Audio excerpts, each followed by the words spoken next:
Hello everyone and welcome to something new, the first monthly prototype release for Citybound. After a lot of work on the engine and getting the basics for economy right, I decided to get the development of all essential gameplay elements finally going.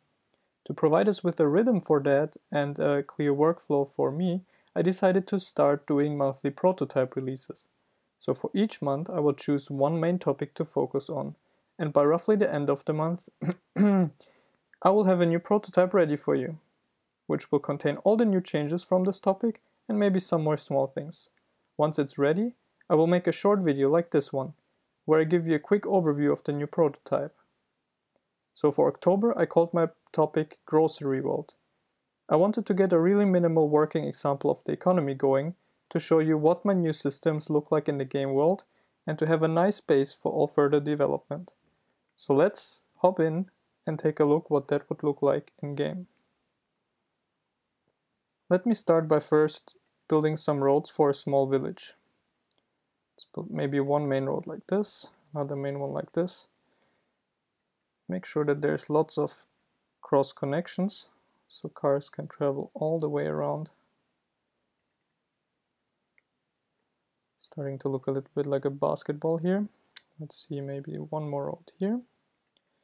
And now when I build the roads and I wait a little, you will see that buildings appear.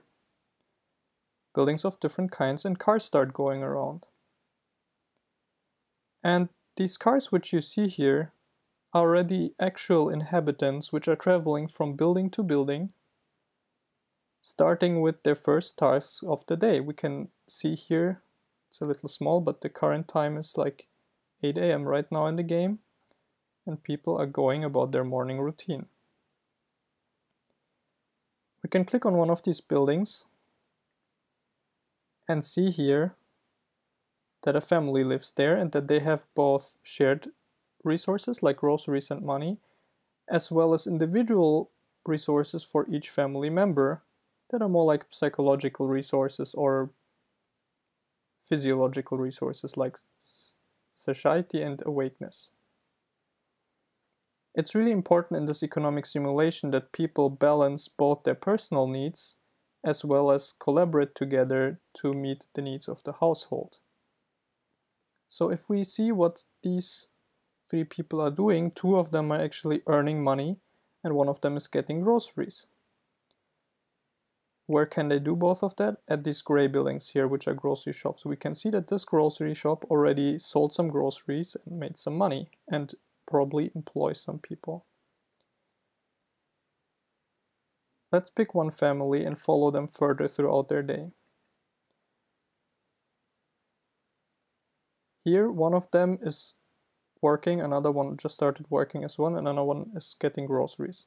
If we speed up the simulation time to really zoom a little more through the day, you can see how quickly time passes now.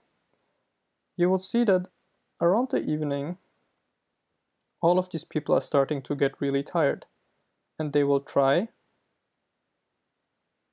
once it's afternoon, to get back home and to get some awakeness back, which of course means to sleep. And this is what they will spend their night with.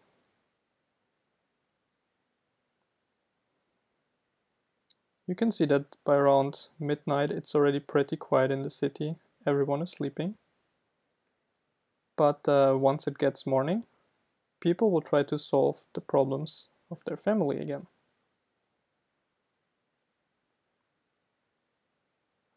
So now at 7 a.m. we can see that everyone is traveling around the city, or let's rather say the village, starting the next day, solving again their own personal and family problems. Let's look at a couple more families. We see that they all work according to this principle. Now this is of course a very simple world. It's a small village and it's a economy with only two resources, groceries and money, which are really traded, and the grocery shops themselves are not really intelligent. They're just this magical source of groceries and this magical employer. But this already brings me to my plans for the next couple months, where in November I really want to take this economy and extend it to ideally have all resources and types of businesses and jobs that you would expect in a small rural town, as well as interaction with the neighboring environment and the neighboring region, to create resources which you don't have in your city yet, and in the same vein to get some simple resource changes going. After that, for December, I want to work on re-implementing the zoning UI which I had in the early JavaScript prototypes, so you can actually influence which kinds of buildings appear where. And then tying into that, in January, I want to get the first implementation of housing demand going, where people and companies actually choose places in that city. Right now, all these buildings are randomly built without any regard whether that makes sense with respects to demand and how much can be offered at this location. Further than that, I'm not really sure what will be the next most important thing after January. I mean, probably I will want to add pedestrians as the first other kind of transport to the game. But I would suggest that we just go through the next 3 months and try to have the monthly release in time, and we will, I think, notice ourselves what will be the most pressing issues and the most logical thing to continue with. Finally, let me just demonstrate some of the smaller features in this release. You already saw at the top here that I can influence the simulation speed. So when we're back to the morning, in just a second, I can slow it all the way down to this comfortable slow speed. You can also see that we have rebindable controls here for everything that you can do. You can, for example, also change how quickly the camera moves if I use the keyboard, and all of the bindings for that. And this is a generic system that can be extended to whatever will need keyboard shortcuts in the game. And here we can look at, this is just some debug information, but we can look how much of each type of actor exists in the game. So right now there's, for example, roughly 30 trips, which means 30 cars going around. We have 135 families living here, 27 grocery shops, and this is all of the kind of stuff that you can see there. Finally, something that's really important to me when things go wrong with the prototype is that people have a way to properly report any bugs which they encounter with as much detail as possible to make it easy for me and other contributors to find the cause for this bug. And in order to make that even easier, because you people have been really awesome at finding bugs and documenting them both with screenshots and even videos, I added something where if you really crash the game, so let's first just try to do something simple, which should go well. Let's just build a new road like this, and it should only delete a couple buildings. But if we really try to crash the game by building something like an infinitely large road and then another one, so you can still kind of deal with that. Now probably when I try to build that, let's see what will happen. Yeah, that's always the problem. No, there we go. So the game crashed.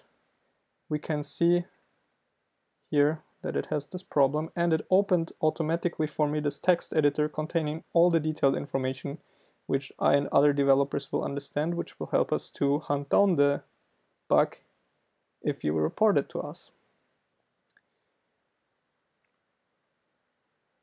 So, just quickly switch back here. This is the October 2017 release. If you want to give it a try, I'll put the link to the release both on the video itself and in the description. As always, the release works for Windows, Mac and Linux. I'm really looking forward to your feedback, all the bugs you will find, and especially the next steps.